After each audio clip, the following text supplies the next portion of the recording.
उधर से मेरा साथी एक आदमी को साथ ला रहा था। उस आदमी ने मेरे घुटने छूकर मेरा दायां हाथ अपने दोनों हाथों में ले लिया। फिर उसने लड़की को देखा। मुबारक हो उस्ताद, उसने कहा, हीरा हाथ लगा है, कोहे नूर हीरा है। और वो कश्ती का रास्ता खोलने लगा। यह आदमी पेशावर मल्लाह था और रानी के गिरोह का आदमी था। इन लोगों को रातों को दरिया पार करना पड़ता था। मैंने अपने एक आदमी से पूछा कि इस मल्लाह को कुछ देना है। उसने कहा कि रानी ने इस किस्म के आदमियों के माहवार वजीफे लगा रखे हैं जो इन्हें बाकायदगी से पहुंचते रहते हैं। शोभा को हमने उठाकर कश्ती में डाला और मल्लाह के चप्पू चलने लगे। लड़की ने फिर अपनी तकरीर शुरू कर दी जो हम खामोशी से सुनते रहे। वो मुसलमानों और अंग्रेज़ों को कोसती थी। वो अचानक उठी और एक पाँव कश्ती के किनारे पर रख पे उसने तजर्बाकार तैराकों की तरह दरिया में गोता लगाया। डाइव लगाते उसने दोनों बाजू आगे और जिस्म बिल्कुल सीधा रखा था। इससे पता चलता था कि वो गहरे पानी में डाइव लगाना और तैरना जानती थी। मेरे दो साथी उसके पीछे दरिया में कूद गए। शोभा किनारे की तरफ तैरती जा रही थी। मल्लाह ने कश्ती का रुख मोड़कर शोभा की तरफ कर दिया। मेरे दोनों साथी जो दरिया में कूदे थे तैरना तो जानते थे, लेकिन उनकी रफ्तार शोभा जितनी नहीं थी। मल्लाह ने कश्ती ऐसी घुमाई कि कश्ती का पहलू शोभा के आगे आ गया।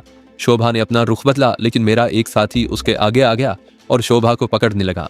मैं ये देखकर हैरान रह गया कि शोभा पानी से मछली की तरह ऊपर उठी। उसके दोनों हाथ ऊपर हुए, फिर उसने दोनों हाथ मेरे साथी के सर पर रख दिए। शोभा ने उभर कर अपना जिस्म उस आदमी के ऊपर डाल दिया। मेरा साथी पानी के अंदर चला गया। शोभा उसे डबोने की कोशिश कर रही थी। मेरे दूसरे साथी ने शोभा को कमर से पकड़कर घसीट लिया। उसके नीचे आया हुआ आदमी पानी में से उभरा। शफाफ चांदनी में साफ नजर आ रहा था कि मेरे उस आदमी के मुंह में पानी चला गया था और उसके लिए संभलना मुश्किल हो रहा था। उसे अपने करीब कश्ती नजर आ गई। उसने लपक कर कश्ती का किनारा दोनों हाथों से पकड़ लिया। मेरे एक साथी ने उसे ऊपर खींच लिया। उसने उखरी हुई सांसों को संभालते हुए गाली दी और बोला, इसने तो मुझे डबो दिया था। हम जो कश्ती में बैठे थे सब हंस पड़े। दरिया में मेरे दूसरे साथी और लड़की में मारका हो रहा था। मल्लाह ने कहा, उस्ताद, दो और आदमियों को उतारो और इसे घसीट लाओ। नहीं, मैंने कहा, मैं देखता हूं कि इन आदमियों में कितनी जान है। दो आदमी एक लड़की को नहीं पकड़ सकते। मैंने उस आदमी को जो दरिया में शोभा को पकड़ने की कोशिश कर रहा था ललकार कर कहा, हिम्मत कर और पकड़ उसे। शाबाश शेर। मेरा ये शेर जब लड़की के करीब गया तो लड़की ने बड़ी जोर से उसके मुंह पर बॉक्सरों की तरह सीधा घूंसा मारा। कश्ती को मल्लाह उन दोनों के इर्द गिर्द घुमा रहा था। मेरा आदमी घूंसा खाकर संभला भी नहीं था कि शोभा ने पीछे से उसके कंधे पर हाथ रखे और पानी से उभर कर अपने जिस्म का पूरा बोझ उस आदमी पर डाल दिया। वो आदमी पानी में गायब हो गया। वो उसे डबो देगी उस्ताद, उस आदमी ने जो दरिया में से कश्ती में आ गया था घबरा कर कहा। उसके सर पर चप्पू मारो। चुप रह हिजड़े, मैंने कहा। दो आदमी एक लड़की को नहीं पकड़ सके, डूब जाने दो इसे। उस आदमी ने अपने आप को लड़की से छुड़ा लिया और पानी से उभरा। लड़की ने उसके मुंह पर एक और घूंसा जमा दिया। फौरन बाद उसने मेरे उस साथी की गर्दन अपने दोनों हाथों में दबोच ली। मेरे साथी के दोनों हाथ पानी के ऊपर आ गए। हाथों की हरकत से पता चलता था कि वो तड़प रहा है। गोली मारो इसे। कश्ती में बैठे हुए मेरे एक साथी ने रिवॉल्वर निकाल कर कहा, नीचे करो इसे। मैंने उसके रिवॉल्वर वाले हाथ पर हाथ मार कर कहा, वो मरता है तो मर जाने दो, मुझे ऐसा आदमी जिंदा नहीं चाहिए। शोभा मेरे साथी को डबो रही थी। वो आखिर लड़की थी, थक गई और एक तरफ हट गई। मेरा साथी उभर तो आया लेकिन पानी में तड़प रहा था। मैंने मल्लाह से कहा कि कश्ती उनके करीब कर ले। वो ज्यादा दूर नहीं थे। कश्ती करीब हुई तो लड़की की पीठ मेरी तरफ थी। मैंने झुककर लड़की की बगलों में हाथ डाले और उसे ऊपर खींच लिया। वो इस कदर थक चुकी थी कि मेरे ऊपर गिर पड़ी। मैं बैठ गया। उसका सीना और सर मेरी गोद में थे। शाबाश लड़की, शाबाश, मैंने उसके पेट पर थपकियां देते हुए कहा। अब तुम मेरी पनाह में हो, फिक्र ना करो। उसका सीना धूकनी की तरह उठ बैठ रहा था। वो सीधी हुई। वो कश्ती के पैंदे पर बैठी थी। मैंने उसे उठाकर अपनी गोद में बिठा लिया और उसे बार बार शाबाश दी। कहाँ है? मुझे आवाज़ सुनाई दी। मैंने देखा मेरा साथी दरिया में से निकल आया और कश्ती के किनारे पर चढ़ रहा था। कश्ती में आकर वो सीधा हुआ और उसने खंजर निकाल लिया। छोड़ दे इसे उस्ताद, उसने मुझे कहा और गाली देकर बोला, मैं इसका पेट चाक करके दरिया में फेंक दूंगा। शोभा ने दोनों बाजू मेरे गले में डालकर डरे हुए बच्चे की तरह अपना गाल मेरे मुंह के साथ लगा दिया। वो खंजर से डर रही थी। खबरदार हो शामे, मैंने अपने साथी से कहा, अंदर कर ले खंजर। दरिया में तेरा खंजर क्यों नहीं निकला था? मत डर लड़की, मैंने शोभा के गाल थपकाते हुए कहा, तुझे कोई मैली नजर से नहीं देखेगा। मैं इस लड़की को और ज्यादा खराज तहसीन पेश करना चाहता था। मैंने उसे अपने साथ बिठा लिया। उसके बालों और कपड़ों से पानी टपक रहा था। कपड़े जिस्म के साथ चिपक गए थे। अब चांदनी में उसका चेहरा और जिस्म देखा तो ऐसे लगा जैसे जल परी दरिया में से निकल आई हो। मुझे छोड़ दो ना, उसने मिन्नत के लहजे में कहा। तुम इनके सरदार मालूम होते हो। छोड़ दूंगा, मैंने कहा, लेकिन अभी नहीं। तुम्हारी बहादुरी और फुर्ती देखकर मैं ये वादा करता हूँ कि कोई आदमी तुम्हारे करीब नहीं आएगा, तुम्हारी इज्जत महफूज रहेगी। कश्ती दूसरे किनारे की तरफ चली जा रही थी। मेरे वो दो साथी जो लड़की को पकड़ने के लिए दरिया में उतरे थे खामोश बैठे थे और बाकी हंस रहे थे और अपने भीगे हुए साथियों पर फुबतियां कस रहे थे। मैं लड़की के साथ कश्ती के आखिरी हिस्से में बैठा था। मुझे जरा दम लेने दो, शोभा ने धीमी आवाज में कहा। मैं दरिया में उतर जाऊंगी, मुझे पकड़ने के लिए 2 आदमी उतार देना। वो खंजर ना चलाएं, खाली हाथ आएं और मुझे पकड़ें। अगर मैं किनारे पर पहुंच जाऊं तो मुझे आज़ाद कर देना। शोभा, मैंने बाजू उसकी कमर के गिर्द लपेट कर उसे अपने साथ लगा लिया और कहा, तुम्हारी कदर मेरे सिवा और कोई नहीं कर सकता। मैं तुमसे मुझे एक बात बताओ, उसने मेरी बात काट कर पूछा। तुम्हें मेरा नाम किसने बताया है? तुम में से किसी ने भी मुझसे मेरा नाम नहीं पूछा था। मैं तुम्हारा नाम पहले से जानता था, मैंने कहा। ओह, उसे जैसे कुछ याद आ गया हो, कहने लगी, तुमने 2-3 बार कहा है कि उस इंस्पेक्टर के साथ मैं ताल्लुक तोड़ लूं। तुमने ये भी कहा था कि मैं उस इंस्पेक्टर के साथ शादी कर रही हूं और अब मैंने तुम्हारी ज़बान से अपना नाम भी सुना है। मैं तुम्हारा मुकाबला नहीं कर सकती, तुमसे अपनी बात नहीं मनवा सकती, लेकिन मुझे यकीन है कि तुमने मुझे किसी की शय पर और किसी को खुश करने के लिए अगवा किया है। ये इंस्पेक्टर मंसूर की बीवी के सिवा और कोई नहीं हो सकती। क्या उस औरत का इतना असर व रसूख है कि हम जैसे मलंगों, फ़कीरों और मुजरिमों से कोई काम करवा सके? मैंने पूछा। क्या उसके हाथ अपने खामिन से ज़्यादा लंबे हैं? हाँ, उसने जवाब दिया। वो पुलिस इंस्पेक्टर की बीवी है और पुलिस इंस्पेक्टर ऐसे महकमे में है कि वो जिसकी तरफ इशारा कर दे उसे अंग्रेज़ उम्र कैद या मौत की सज़ा दे दें। उस महकमे की मुखबर नामी गरामी मुजरिम और बड़े उस्ताद हैं। वो इंस्पेक्टर के घर आते रहते हैं। मुझे मालूम है कि इंस्पेक्टर मंसूर की बीवी का हुक्म मंसूर का हुक्म समझा जाता है। तुम मानो या ना मानो, तुमने मुझे उसी औरत के इशारे पर अगवा किया है। वजह यह है कि ये औरत समझ बैठी है कि मैं उसे तलाक दिलवा कर उसके खामिन के साथ शादी कर रही हूँ और मैं मुसलमान हो रही हूँ। तुम मंसूर के महकमे के मुखबिर हो। मुझसे गलती हुई कि मेरे मुंह से निकल गया था कि मैं अंग्रेज़ों के खिलाफ काम करने वाले दहशत पसंद गिरोह की लड़की हूँ। ये अच्छा हुआ कि मैंने तुम्हें कोई अपना राज नहीं दिया। क्या अब कोई राज नहीं दोगी? नहीं, उसने कहा। मुझे जलते अंगारों पर खड़ा कर देना, अपने गिरोह का कोई राज नहीं दूंगी। हम तुम्हें अंगारों पर खड़ा नहीं करेंगे, मैंने कहा। हम 5 आदमी हैं, जरा सोच लो। मुझे परवाह नहीं, उसने कहा। मैं अपनी आबरू भारत माता पर कुर्बान कर चुकी हूँ। इंस्पेक्टर मंसूर के साथ मेरी शादी नहीं हुई, लेकिन मैं उसकी बीवी बनी हुई हूँ। मंसूर को मालूम नहीं कि मैं उसके महकमे के एक और इंस्पेक्टर के पास भी जाया करती हूँ।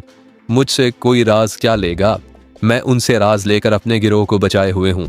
हम 4 लड़कियां हैं जो अंग्रेजी कानून और उसके तोड़ने वालों के दरमियान लोहे की दीवारें बनी हुई हैं। मैं किसी के साथ शादी नहीं कर रही। तुमने मुझे बड़ा कीमती राज दिया है, मैंने कहा। वो ये कि तुम इंस्पेक्टर मंसूर को धोखा दे रही हो। जाओ, उसे बता दो, शोभा ने कहा। वो मुझे उसी तरह चाहता है जिस तरह बच्चा माँ के बगैर नहीं रह सकता। उसे बताओगे कि शोभा तुम्हें धोखा दे रही है तो वो पागल होकर दीवारों के साथ टक्करे मारेगा या अपने रिवॉल्वर से अपने सर में गोली मार लेगा। इससे मुझे खुशी होगी। उसकी जगह जो इंस्पेक्टर आएगा मैं उसे अपने शीशे में उतार लूंगी। रात की खामोशी में कश्ती चली जा रही थी और शोभा ऐसे अंदाज में बोल रही थी जैसे उसने तमाम डर और खदशे झटक डाले हों। मुझे बहुत खुशी हुई कि वो इंस्पेक्टर मंसूर को धोखा दे रही थी। मेरे दिमाग ने एक और रास्ता सोच लिया। अब मैं मंसूर की आंखें खोल सकता था। मुझे मंसूर से मिलना था, लेकिन उसे कायल करने के लिए मुझे उस गिरोह के मुतल्लिक कुछ मालूमात दरकार थी। शोभा ने ठीक अंदाज़ा लगाया था कि हमने उसे अरुणा के इशारे पर अगवा किया है। उससे अब कोई राज लेना मुश्किल था। मैंने पैंतरा बदला। कश्ती किनारे लग चुकी थी। शोभा बड़े आराम से कश्ती से निकल आई। मैंने अपने साथियों से कहा कि वो आगे चलें। देखो शोभा, मैंने कहा, तुम्हारा ये शक सही नहीं कि हमने तुम्हें इंस्पेक्टर मंसूर की बीवी के कहने पर अगवा किया है। ये सही है कि हमने उजरत लेकर तुम्हें अगवा किया है। तुम्हें अगवा करवाने वाला कोई और है। कौन है वो? उसने पूछा। मुझे मालूम नहीं, मैंने जवाब दिया और एक तीर छोड़ा। तुम मुझे उन लोगों का सरदार समझ रही हो, लेकिन हमारा सरदार कोई और है। उसने किसी से रकम लेकर हमें कहा था कि तुम्हें उठा लें। उसने ये नहीं बताया कि रकम देने वाला कौन है। ख्याल है कि वो तुम्हारा कोई चाहने वाला होगा या कोई ऐसा आदमी होगा जो तुम्हारे साथ शादी करना चाहता होगा और तुमने उसे धुतकार दिया होगा। तुम ही जानती होगी कि वो कौन है। मुझे मेरे उस्ताद ने बताया था कि ये लड़की मुसलमान होकर एक मुसलमान पुलिस इंस्पेक्टर के साथ शादी कर रही है। मुझे इंस्पेक्टर का क्वार्टर दिन के वक्त दिखा दिया गया था। उस आदमी के मुखबिर बड़े होशियार मालूम होते हैं, जिन्होंने यहाँ नज़र रखी कि तुम आज रात इस क्वार्टर में आओगी। वो गहरी सोच में खो गई। मैंने ये तीर ये सोच कर छोड़ा था कि इतनी खूबसूरत, इतनी जवान और इतनी तेज तरार लड़की के और भी उम्मीदवार होंगे। मेरा तीर निशाने पर लगा। हाँ, उसने कहा, वो ही होगा। मुखबरों को देने के लिए इतना पैसा उसी के पास है। वो इसी कुमाश का आदमी है। मैंने उसे कहा था कि मैं तुम्हारे मुंह पर थूकती हूँ। उसने कहा था कि एक रोज तुम खुद मेरे पास पहुंच जाओगी। वो रुक गई और उसने मेरा बाजू पकड़ लिया। कहने लगी, अब मेरा ख्याल है कि यूं होगा कि तुम मुझे अपने सरदार के हवाले करोगे और वहां वो मलीच मौजूद होगा। मुझे देख कर वो कहा लगाएगा और मेरे साथ मनमानी करेगा। ऐसे ही होगा ना? क्या तुम मेरे साथ एक सौदा कर सकते हो? मैं अपने उस्ताद के हाथों मजबूर हूँ। मैंने कहा, तुम बात करो, कैसा सौदा? मुझे अपने उस्ताद या सरदार तक ना ले चलो। उसने कहा, मैं देख रही हूँ कि तुम सरदारों और उस्तादों से कम नहीं। इन 4 आदमियों पर तुम्हारा हुक्म चलता है। मुझे अपना समझो। आज रात मुझे अपने पास रखो, कल मुझे मेरे घर पहुंचा दो। तुम्हें कोई नहीं पकड़ेगा। तुम जितनी रकम मांगोगे तुम्हें मिल जाएगी। मैं अपनी माँ बाप से कहूंगी कि मुझे 2-3 आदमी अगवा करके ले जा रहे थे, तुम रास्ते में मिल गए और मुझे उन लोगों से छुड़ा लाए हो। मैं तुम्हें अपने माँ बाप से भी और अपनी खुफिया पार्टी से भी पैसे दिलवाऊंगी। मुझे रकम का कोई लालच नहीं। मैंने कहा, मुझे तुम्हारे जिस्म के साथ भी कोई दिलचस्पी नहीं। हाँ, मैं तुम्हारी ये ख्वाहिश पूरी कर दूंगा कि तुम्हें अपने सरदार के हवाले नहीं करूंगा और अपने पास रखूंगा, लेकिन उस मकसद के लिए नहीं जिस मकसद के लिए तुम समझ रही हो। मैं तुम्हारे साथ ये भी वादा करता हूँ कि तुम्हें उस आदमी तक नहीं पहुंचने दूंगा जिसने तुम्हें अगवा करवाया है। वो बड़ी चालाक और होशियार लड़की थी। उसमें अकल इतनी ज्यादा थी कि मैं जो वादे उसके साथ कर रहा था उन पर उसे शक होने लगा। उसे शक होना ही चाहिए था। भला ये कैसे हो सकता था कि एक जवान, कवि हैकल और जराइम पेशा आदमी शोभा जैसी खूबसूरत लड़की को और उसकी रकम को ठुकरा दे? फिर तुम क्या मुआवजा लोगे? उसने पूछा। ये तो मैं मान नहीं सकती कि तुम कुछ लिए बगैर मुझे आज़ाद कर दोगे। मुझे ये बता दो कि तुम मुझ पर इतने मेहरबान क्यों हुए जा रहे हो। एक तो मैं तुम्हारी इन बातों से मुतासिर हुआ हूँ जो तुमने देश की आज़ादी के मुतल्लिक की थी। मैंने झूठ बोला। फिर मैं तुम्हारी इस बहादुरी से मुतासिर हुआ हूँ कि तुम दरिया में 2 आदमियों के हाथ ना आई बल्कि उन दोनों को दरिया से भगा दिया। मैं सही मायनों में मर्द हूँ और हर उस इंसान की कदर करता हूँ जो मर्दों जैसी बहादुरी दिखाता है। वो जगह करीब आ रही है जहाँ हमें जाना है। वहाँ जाकर मैं तुमसे कुछ और बातें पूछूंगा। तुमने मेरे दिल में हिंदू देश की मोहब्बत पैदा कर दी है। मैं चाहता हूँ कि तुम मुझे कुछ बताओ। मैं भारत माता के लिए क्या कर सकता हूँ? मैं जिस रास्ते पर चला जा रहा हूँ ये सीधा फांसी की कोठरी तक जाता है। अगर मरना ही है तो मैं क्यों ना अपनी धरती के लिए मरूं? तुम बहुत कुछ कर सकते हो, शोभा ने कहा। तुम्हारा जिस्म उन महाराजों जैसा है जिन्होंने इस देश में हुकूमत की थी। मैंने अपनी तारीख पढ़ी है। मैं पृथ्वीराज को अपना हीरो समझती हूँ। अगर कोई कहे कि तुम पृथ्वीराज हो और तुमने दूसरा जन्म लिया है तो मैं कहूंगी कि यह बिल्कुल सच है। उस दरगाह से जिसमें जमालुद्दीन मुतवल्ली और पीर बना बैठा था, 1.5 मील दूर किसी पुराने मंदिर के खंडर थे। जमालुद्दीन के गिरोह ने मुझे बताया था कि उन खंडरों के मुतालिक लोगों में अजीब व गरीब रिवायतें और हिकायतें मशहूर हैं। एक रिवायत ये थी कि गुनाहगारों की रूहें उन खंडरों में कैद कर ली जाती हैं। लोग कहते थे कि रात को वहां से गुजरो तो खंडरों में कर्बनाक चीखें सुनाई देती हैं। एक रिवायत यह भी थी कि उन खंडरों में उन औरतों की रूहों को आग में रखा जाता है जिन्होंने दुनिया में अपने खामिंदों से बेवफाई की और दरे पर्दा आशना बनाए। मुझे बताया गया था कि जमालुद्दीन का गिरोह अगवा की हुई औरतों और लूटे हुए माल को इन खंडरों में रखता है। लोग सूरज गरूब होने के बाद उस तरफ से गुजरते ही नहीं थे। मैं शोभा को उन खंडरों में ले जा रहा था। मैंने सिर्फ एक आदमी को अपने पास रखा। बाकी 3 से कहा कि वो अपने ठिकाने पर चले जाएं और 2 बिस्तर खंडरों में भेज दें। मैं जब उस कदीम मंदिर की सीढ़ियों पर चढ़ने लगा तो मुझे ऐसे सुनाई दिया जैसे खंडरों के अंदर 2-3 औरतें सिसकियां ले रही हों। शोभा डर कर मेरे साथ लग गई और उसने मेरा बाजू पकड़ लिया। अगर तुम हिंदू हो तो तुम्हें अपने धर्म की कसम है कि मुझे अंदर ना ले जाओ, शोभा ने रुंधियाई हुई आवाज में कहा। तुमने पहले ही अंदर 2-3 औरतों को कैद कर रखा है, वो रो रही हैं।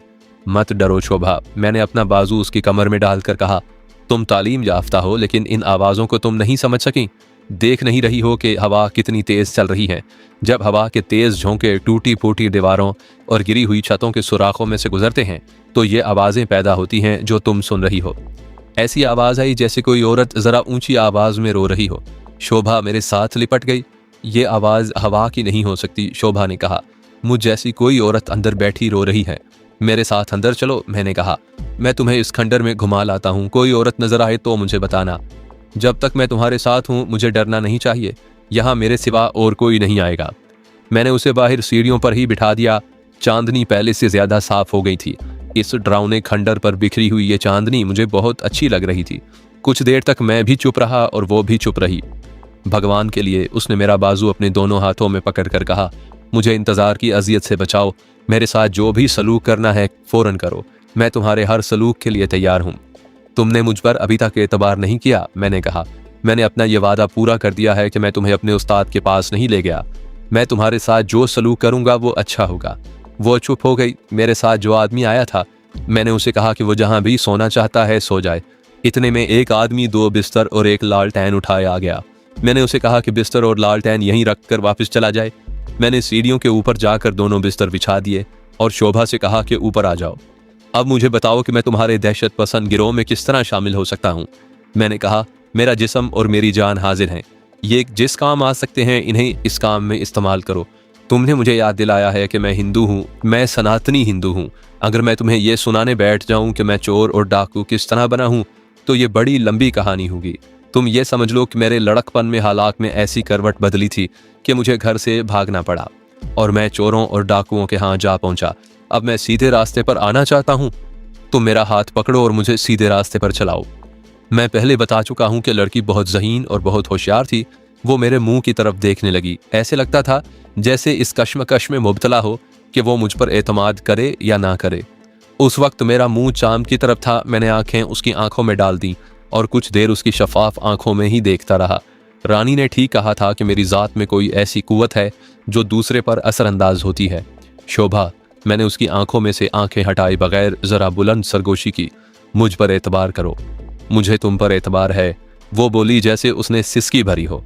उसका एक हाथ सिरकता हुआ मेरे जानों पर आकर ठहर गया। उसने धीमी सी आवाज़ में कहा, अगर तुमने अपना वादा पूरा कर दिया है तो मैं अपना वादा पूरा करूंगी। नहीं शोभा, मैंने कहा, उस आदमी को मैं मर्द नहीं कहता जो औरत को मजबूर करके उससे अपने वादे पूरे करवाए। मुझे मेरे सवाल का जवाब दो। तुमने मेरे सीने में जो जज्बा बेदार किया है उसे मारने की कोशिश ना करो। शोभा की आंखों में मुझे मंसूर और अरोना नजर आ रहे थे। मैं रातों को चलने वाला राही था जो तारीक में भटक गया था और मैं शैतान की दुनिया में जा निकला था। मैं खुद को भूल गया था, लेकिन उस रात मेरे सीने से आवाज़ उठी कि खुदा है और खुदा अपना आप नेक बंदों को दिखाया करता है। मैं आज उस रात को याद करता हूँ तो लगता है जैसे ख्वाब देखा था। हालात उस सांचे में ढले जा रहे थे जो सांचा अरुणा की ख्वाहिशात के ऐन मुताबिक था। मुझे साफ नजर आने लगा था कि इंस्पेक्टर मंसूर के सीने में ईमान की जरा सी भी रमक बाकी रह गई थी तो वो शोभा से कट जाएगा और अरुणा के पास चला जाएगा। अगर मैं कहूँ कि ये हालात मैंने पैदा किए थे तो ये बिल्कुल झूठ होगा। मैं अगवा कर सकता था, मैं डाका डाल सकता था और मैं कत्ल कर सकता था। हालात जिस तरह मेरे रुख पर चले आ रहे थे वो खुदाई करिश्मा था। मेरे तो वहमो गुमान में भी ना था कि यह हिंदू लड़की मंसूर को धोखा दे रही थी। इस इंकशाफ पर मेरे दिमाग ने जिस खूबी से काम किया वो भी मेरा कमाल नहीं था। मालूम नहीं अरुणा ने कितनी रातें खुदा के हजूर रोते हुए गुजारी थी। मालूम नहीं कब से वो खुदा के हजूर माथा रगड़ रही थी। मुझे मानना पड़ा कि अल्लाह की इबादत करने वालों को अल्लाह नज़रअंदाज नहीं किया करता। अरुणा का खुदा मेरी मदद कर रहा था। हमारे गिरोह में मुसलमान भी हैं और 2 सिख भी। शोभा ने यूं कहना शुरू कर दिया जैसे मैंने उसे हिप्नोटाइज कर दिया हो। लेकिन मुसलमानों और सिखों को हमने धोखे में रखा हुआ है। हिंदुस्तान में हिंदू राज होगा। ये तो मैं तुम्हारी ज़बान से पहले भी सुन चुका हूँ। मैंने कहा, हम हिंदू लड़कियों को भी ट्रेनिंग दे रहे हैं। तुमने देख लिया है कि मैं दरिया में किस तरह कूदी, तुम्हारे 2 आदमियों को किस तरह भगाया और किस तरह मैं दरिया में तैरती रही थी। ये उस ट्रेनिंग का कमाल है जो हिंदू लड़कियों को दी जा रही है। हमारे सियासी लीडर अंग्रेज़ों के साथ सियासत की जंग लड़ रहे हैं जिसमें वो कामयाब नहीं हो सकेंगे। इसी खतरे को देखते हुए हमारे कुछ लीडर इस जंग को ज़रूरी समझते हैं जो हम लड़ रहे हैं। लेकिन किस तरह? मैंने कहा, कुछ मुझे भी बताओ। मेरा गिरोह 2 अंग्रेज़ अफसरों को कत्ल कर चुका है। शोभा ने कहा, मेरे गिरोह ने रेलवे की एक ब्रांच लाइन के नीचे डायनामाइट रखा था, लेकिन यह वक्त से पहले फट गया। रेल की पटड़ी तो उखड़ गई, लेकिन जिस रेलगाड़ी को तबाह करना था वो अभी दूर थी, करीब आकर रुक गई और साफ बच गई। उसने ऐसे कुछ और कारनामे सुनाए और कहा कि वायसराय दिल्ली से शिमला जाया करता है, उसकी रेलगाड़ी को रास्ते में तबाह करना है।